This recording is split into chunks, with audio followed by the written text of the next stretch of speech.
یہ ریڈیو صدائے حریت جموں و کشمیر ہے، محمد طارق اپڈیٹ کے ساتھ۔ فسطائی مودی اور بی جے پی کے ظالمانہ اقدامات اور لاک ڈاؤن کو آج 70واں روز ہو گئے ہیں۔ ان ظالمانہ اقدامات کا سفاقانہ پہلو یہ ہے کہ بھارتی فوج کشمیری بچوں کو جنگی ہتھیار کے بطور استعمال کرنے کا انکشاف ہوا ہے۔ بھارتی ماہرین قانون نے بھارتی اخبار دا ہندو میں کشمیری بچوں پر لرزہ خیز مظالم کا انکشاف کرتے ہوئے لکھا کہ ضلع شوپیان میں ہر تیسرا بچہ نفسیاتی بیماری کا شکار ہے۔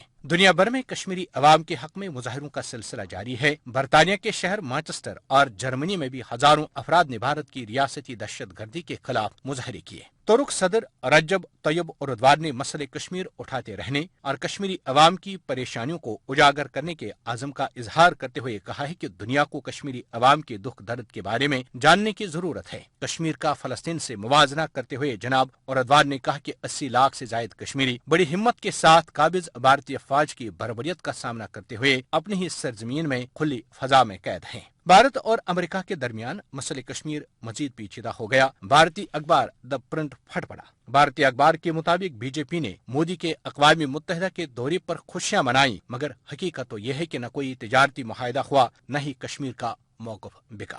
نئی دہلی کے نوائی علاقے موج پور میں انتہا پسند ہندوؤں نے سکھ نوجوان کو مسلم سمجھ کر بے معنی تشدد سے مار ڈالا ہے۔ 23 سالہ ساحل سنگھ کو انتہا پسند ہندوؤں نے اس وقت بدترین تشدد کا نشانہ بنایا جب وہ کھیل کر دوستوں کے ہمراہ گھر واپس آ رہا تھا۔ خبریں ختم ہوئی۔ ریاست مقبوضہ جموں کشمیر میں لاک ڈاؤن اور دیگر بندشوں کا سلسلہ آج 57ویں روز بھی جاری رہا، جبکہ کشمیری ہر خطرے اور ہر بندش سے آزاد ہو کر اپنی آزادی کی جنگ لڑنے میں مصروف عمل ہیں۔ دوسری طرف ریاست میں بھارتی جبر، قہر اور ظلم کی داستانیں زبان زد عام ہیں۔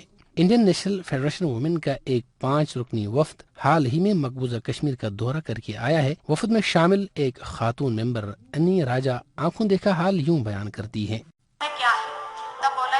ڈاگس آر برکنگ، دین اس کا مطلب یہ ہے، ایک وارننگ ہے کہ گاؤں والے کو کہ آرمی آ رہی ہے، وہ آرمی آ رہی ہے۔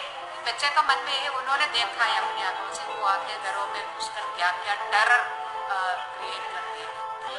جن کے بچوں کو چھوڑنے کے لیے ان سے پیسے کی مانگ کی گئی، ہمیں اس نے بتایا کہ آرمی جب گھر میں آئی تو اس کے 22 سال کے بچے کی جگہ پر، اس 22 سال کے بچے کو جو ہے پلاسٹر لگا ہوا تھا، اس لیے اس کو چھوڑ دیا، اور جو 15 سال کا بیٹا تھا اس کو لے گئے، اور اس کو پتہ ہی نہیں تھا، ہمارے وزٹ کے 5-6 دن پہلے اس کو لے کر گئے تھے، اور اسے نہیں پتا تھا کہ اسے کب چھوڑا جائے گا۔